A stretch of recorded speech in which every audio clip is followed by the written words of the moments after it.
Major funding for KPBS Evening Edition has been made possible in part by Anderson Plumbing, Heating and Air, proud to support the mission of KPBS and privileged to serve San Diego clients. Anderson Plumbing, Heating and Air, helping homeowners maintain drain, heating, and cooling systems since 1978.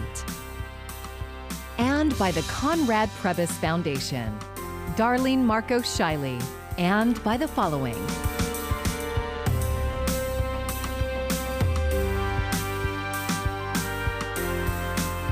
And by viewers like you. Thank you.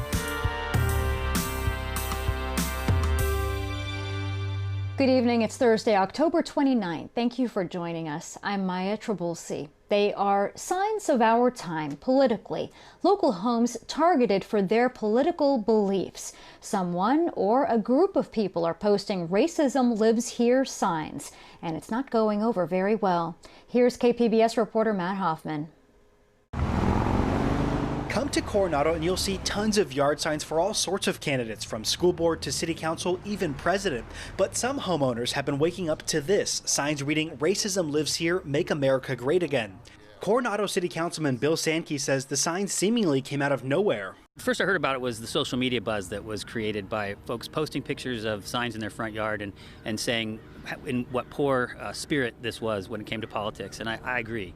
The signs appear to be put in front of homes publicly showing support for the president's re-election campaign. One homeowner who did not want to talk on camera said the signs implying they're racist because they support the president are disgusting and totally untrue. The homeowner doesn't know who put them there, but says Trump flags and thin blue line flags supporting law enforcement are constantly ripped down. And I certainly don't disagree that having somebody call you a racist is a very difficult thing to have happen in a community. Coronado is a passionate town, and when those passions percolate into disagreements between neighbors, that's problematic. The Coronado Police Department is investigating where the signs came from. A spokesperson says no crime was committed, but they are reviewing security camera footage to try and identify the person or persons involved. A lot of folks that have their Ring cameras and security cameras are using those to see if they can spot who did this. Sankey thinks this can all be attributed to a hotly contested presidential election that is now less than a week away. It doesn't represent a significant threat to the sense that Coronado is the kind of community that it's loving, caring, inviting. When it comes to folks that come to visit us, to visit our beaches, we're welcoming, and that welcome extends to everyone. Matt Hoffman, KPBS News. The U.S. is breaking COVID-19 records. More than 40 states are seeing increases in new cases, and in some, hospitalizations are reaching new highs. Here in San Diego County, 4 more deaths and 358 new cases were reported. As Karen Katha reports, promising news today about economic growth could be thwarted by the pandemic's latest surge. With record-breaking daily numbers of U.S. COVID cases, experts forecast more trouble ahead. We know we're now going to be pushing cases well north of 100,000 cases a day very soon. The U.S. is now averaging more than 74,000 new coronavirus cases per day, with numbers rising in more than 40 states. I'm quite concerned as we see this explosive increase in cases, because it's going to be followed by more hospitalizations, as it already has, and then inevitably more deaths. States in the Midwest are experiencing that rise in hospitalizations. Doctors there say it's not time to look back on why numbers have climbed, but look ahead to how to curb them. We can spend a lot of time lamenting what may have caused that, whether it's change in weather, back to school, high school and college sports, whether it's pandemic fatigue. But whatever it is, we just need to continue to deal with it. In New York City, which felt the worst of the nation's first wave this spring, the focus is on keeping a second at bay. We have a threat from everywhere around us, and a growing threat. So we've put some restrictions in place in some areas that need it. The Commerce Department says U.S. economic growth shattered records from July through September, rebounding from spring depths to grow at an annual rate of 33.1%. But economists warn recovery will stall if the virus isn't tamed. In Washington, Karen Katha, KPBS News. They want their kids back in class, but San Diego Unified School District now says that won't happen before January as part of their Phase 2 plan. In response, parents lined this street in Mira Mesa saying January is just not soon enough. Some say the psychological effects on kids are going to be felt long after. Kids are depressed. So we're trying to get them together safely outside with masks and everything. But the kids need socialization. They need to be with their friends. That is half of what they get out of school. While parents in other districts have successfully pressured schools to begin opening campuses, it hasn't been without problems. A week after Vista welcomed students back, 5 cases of COVID led to a shortage of teachers. And distance learning is even more difficult for families struggling financially. But as KPBS reporter John Carroll tells us, a new infusion of money is helping to even the playing field. It is a basic promise that every child in America can access that quality education. A promise that wasn't being kept for many children pre-pandemic. At issue, remote learning, which means children must have computers and access to the internet, closing the digital divide. Fletcher says school districts across the county have done a great job, but more needed to be done. We know that Chromebook or that device, absent a high-speed internet connection, might as well be a brick. And so today, he announced a group of both public and charter schools that'll be the beneficiaries of $2 million out of the county's general fund. The San Diego Foundation will chip in an extra $1 million. More than 4,300 students and their families now have uninterrupted access to the internet for distance learning activities. The King Chavez group of charter schools in Barrio Logan is one of the recipients of the financial support. The financial support announced today, the gift of internet connectivity, will help schools like King Chavez in continuing to meet their goal of seeking excellence. Carlos Salazar is the director of technology at King Chavez Schools. He told the story of a father of 3 King Chavez students who thought they'd only get one hotspot. Salazar overheard him and assured him that no, there would be a hotspot for each student. You can see the swelling and tears coming up on his eyes because he knew that this was something that was a need that was met. Imagine stories like that happening thousands of times over, and the significance of this $3 million donation becomes so real and so meaningful. John Carroll, KPBS News. San Diego City Council members received a report that puts the San Diego Police Department budget under the microscope. KPBS Metro reporter Andrew Bowen says what happens next is unclear. Council members requested the deep dive into SDPD's $568 million budget after receiving a flood of calls this spring to cut spending on police after the George Floyd killing. The report breaks down the budgets on individual units within SDPD, as well as things like overtime and equipment. At Wednesday's Public Safety Committee meeting, Councilmember Monica Montgomery Stepp said the report lends more transparency to police spending. And we will probably be in recovery for years from COVID-19, but it is really, really good to have these types of breakdowns so that we can make the best decisions possible. One area that drew heightened scrutiny was SDPD's gang units, which some say create mistrust of police in low-income neighborhoods. Those units have 68 full-time employees and a combined budget of $17 million. While officers certainly have a job to do, I am concerned about the type of stories I hear about with the gang suppression unit. Any cuts to the police budget are unlikely before the end of the fiscal year on June 30th, 2021. Andrew Bowen, KPBS News. A police shooting of a 39-year-old San Diego man is under investigation. He was reportedly in mental distress and carrying a shower rod when he was killed. KPBS reporter Max Rivlin-Nadler tells us that newly released footage of the encounter again raises questions over police involvement with people in mental distress. The San Diego Police Department waited more than a week to release the body camera footage of the fatal shooting. The footage shows Castro Gutierrez running out of his rented apartment in Mountain View and towards officers. Castro Gutierrez, a Mexican citizen and legal permanent resident, can be heard yelling "Ayúdame," or "help me," in his final moments. Drop it!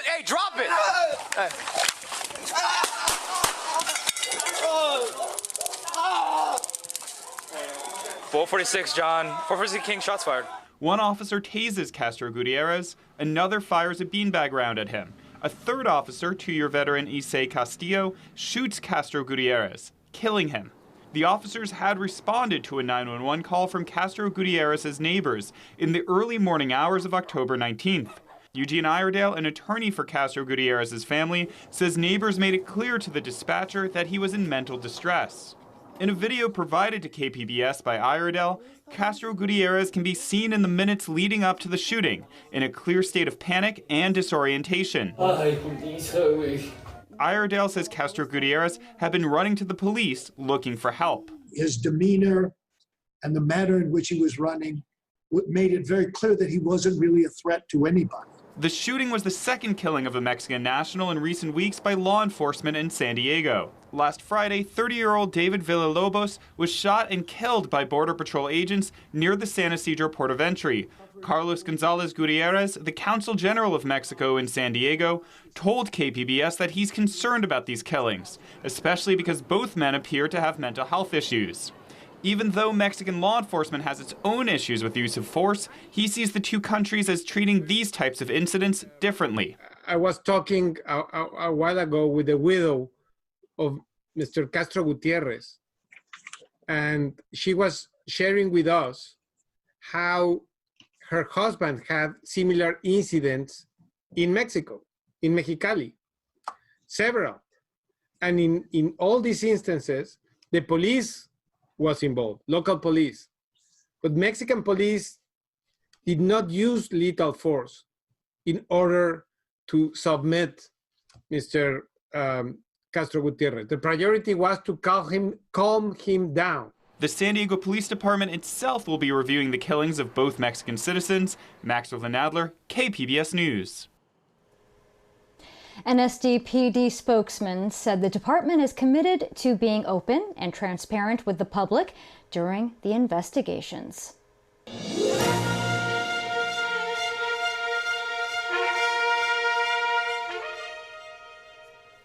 With just 5 days until the election, President Trump and Joe Biden held dueling rallies in Florida today.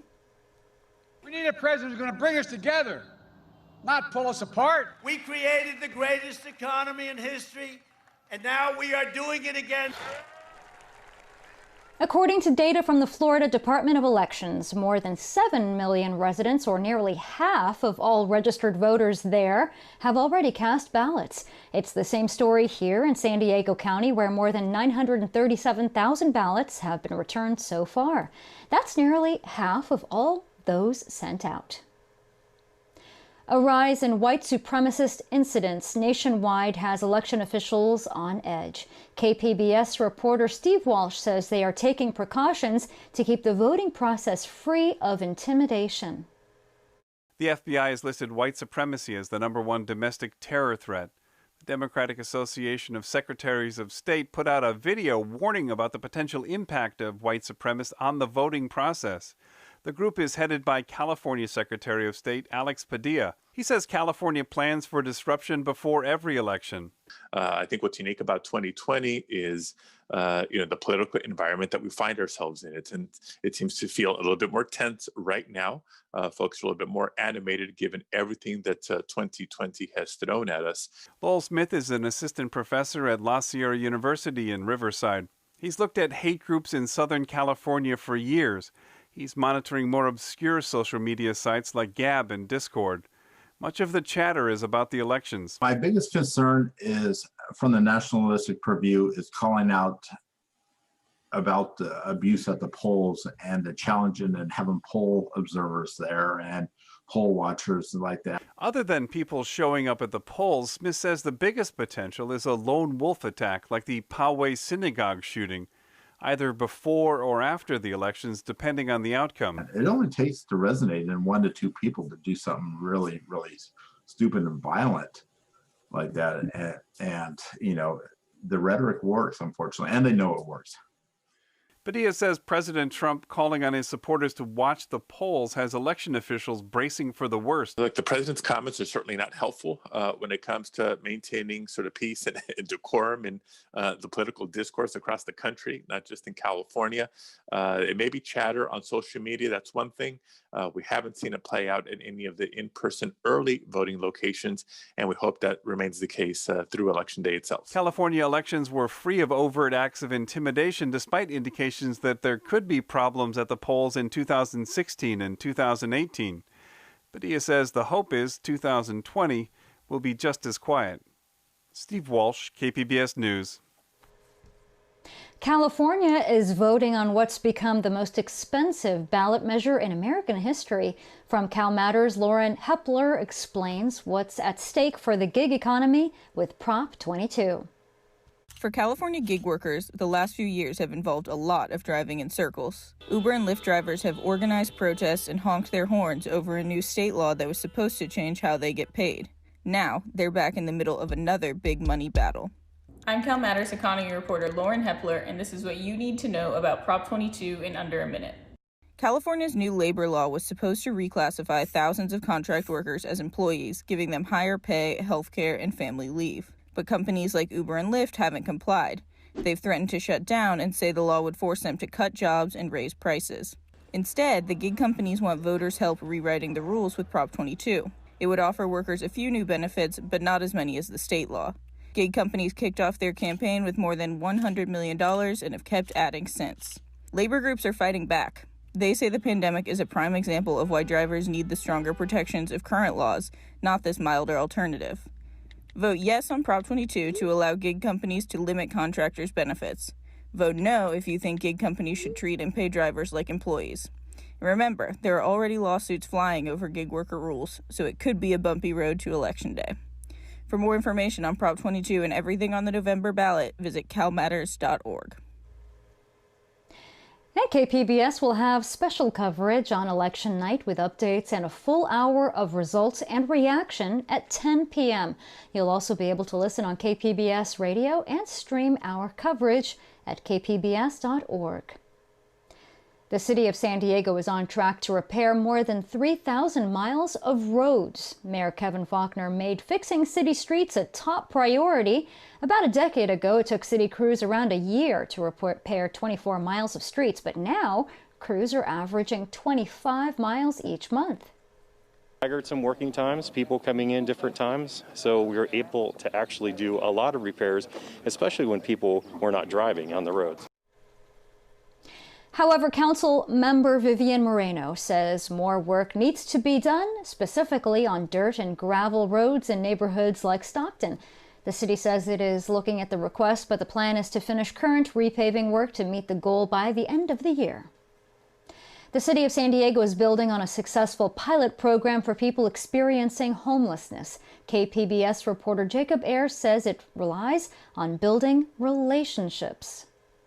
San Diego's homeless outreach efforts have often been left to police officers. Homeless advocate Michael McConnell says these encounters with law enforcement can be uncomfortable for some unsheltered residents. The Coordinated Street Outreach Program offers a different approach, using case managers to connect people with permanent housing and social services. What homeless outreach will do is hopefully move some of this function away from the police. Really, the police are not effective at doing homelessness programs, or in fact, if anything, they're probably perpetuating the issue instead of actually helping. The new program will be funded from a $1.5 million budget allocation from the city of San Diego. The initiative builds off of a pilot program in City Heights and North Park and expands it to other neighborhoods. This is a continuation of shifting how we're responding to this crisis in terms of really having a more people-centered approach, both by how we're reaching out to them, where we're placing them, and how we're supporting them to restore their lives. The program will be administered through the San Diego Housing Commission and operated by the nonprofit People Assisting the Homeless, or PATH, San Diego. The Coordinated Street Outreach Program will consist of two main service elements, a mobile homeless response team and a rapid response team. So the mobile homelessness response team is really that neighborhood-based team. So they're focused in a particular area, building relationships with people who are unsheltered. Jones said that the rapid response team will allow for social workers in specific communities to stay put and have another group address urgent issues. That rapid response team that can go quickly out to someone who's been identified of needing a significant intervention, but doesn't need to call 911 in order to get that done. The program will run from November 1st through June 30th, 2021, and the Housing Commission will have the option to renew the program with PATH for another year afterwards. Jacob Ayer, KPBS News. Thousands in Orange County are back in their homes as firefighters make progress containing 2 wildfires. At last check, the Blue Ridge Fire has burned over 14,000 acres and is 30% contained. The Silverado Fire has burned over 13,000 acres and is 40% contained. Around 100,000 people had to evacuate on Monday due to the wind-whipped flames.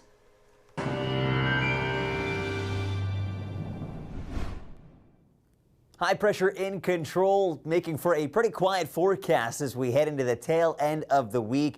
Yes, we've got that marine layer along the coast, which will lead to some more fog as we head into the overnight hours and into our early Friday, but still lots of sunshine expected as we head into our day tomorrow. And by the time we get to the weekend, we're talking temperatures really being cranked up. We're still seasonable here as we head into our Thursday night and into our Friday, but we're going to be talking numbers about 10 to 15 degrees above average, and that along with the dry forecast and some winds picking up a little bit, especially through some of the passes and along the foothills across parts of the interior region. That's where we're going to be leading to a little bit of an increased fire threat as we head into the end of the weekend and into early next week.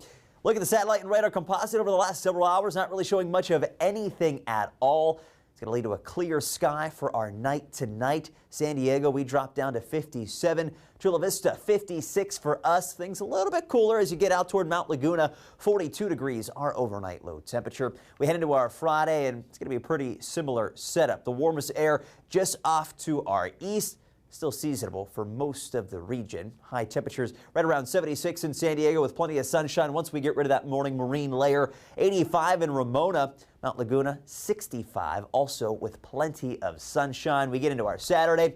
Things still not really changing much at all. Temperatures coming up a little bit more so off towards southern Arizona, but that heat's going to expand even more by the time we head into the end of the weekend on Sunday and into early parts of next week. Take a look at the numbers along the coast. We go from the upper 70s Saturday into the low 80s Sunday, low to mid 80s for Monday. We keep that sunshine around. 5-day forecast across the inland, getting us into the low 90s by Monday. Into the mountains, a little bit cooler as expected. Mid 60s are highs through most of the next 5 days. And into the deserts, we get up into the low 90s with that sunshine. For KPBS, I'm meteorologist Adam Del Rosso.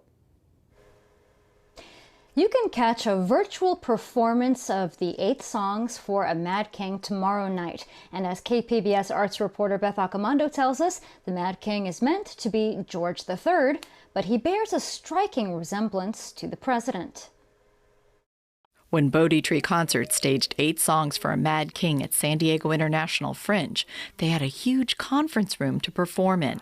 Walter Duhamel had a long table to strut down as people live tweeted reactions to monitors placed around the room. It was a wildly interactive and immersive show. But 3 years later, COVID has changed things. We don't have the live tweeting, but we have lots of screens up in our behind the Mad King, so we have a lot of media going on at all times. That's Diana Duhamel, who along with her husband Walter founded Bodhi Tree Concerts. Walter had been eager to perform as the Mad King for decades.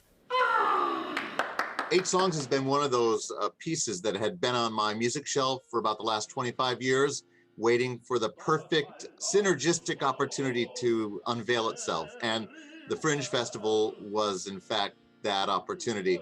And pivoting the Mad King from George III to our, at that point, recently elected own Mad King seemed like an appropriate fit, and the fit is all the more appropriate today. This rebooted 8 Songs for a Mad King has been videotaped, with Walter performing to a now empty table.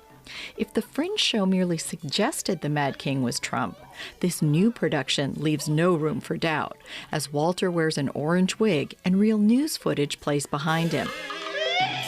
8 Songs premiered in 1969. The avant-garde song cycle by Peter Maxwell Davies depicted King George III's descent into madness. It also tested the sanity and skill of anyone who took on the role. That's why, as a singer, Walter has had his eye on it. And basically, it was a vehicle for, at the time, what was very provocative extended vocal techniques. So the singer is using his voice in a lot of creative extended ways that would not be normally found on the operatic stage.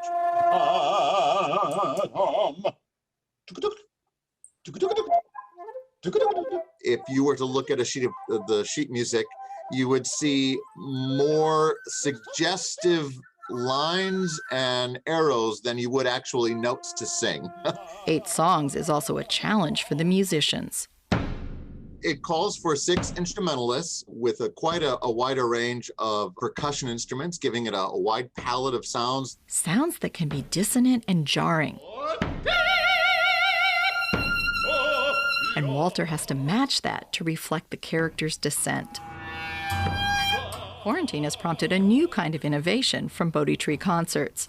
But their mission remains the same: to employ local artists, support causes, and engage people through music. This production can be seen as a call to action. We're thinking of it as a please out and vote vehicle. Because the Dumels feel this is the most important election of their lifetime. Beth Accomando, KPBS News. Unfortunately, trick-or-treating door-to-door is discouraged this Halloween, but the city of San Diego is offering a safe alternative. 27 recreation centers are handing out free grab-and-go candy bags now through Saturday. Kids are encouraged to dress up in their favorite costumes, and face coverings are required, of course. You can find the full list of locations at kpbs.org. And you can also find tonight's stories on our website, kpbs.org/evening edition. Thanks for joining us. I'm Maya Trabulsi. Have a great evening. Major funding for KPBS Evening Edition has been made possible in part by Anderson Plumbing, Heating and Air, proud to support the mission of KPBS and privileged to serve San Diego clients. Anderson Plumbing, Heating and Air, helping homeowners maintain drain, heating, and cooling systems since 1978. And by the Conrad Prebys Foundation, Darlene Marco Shiley. And by the following: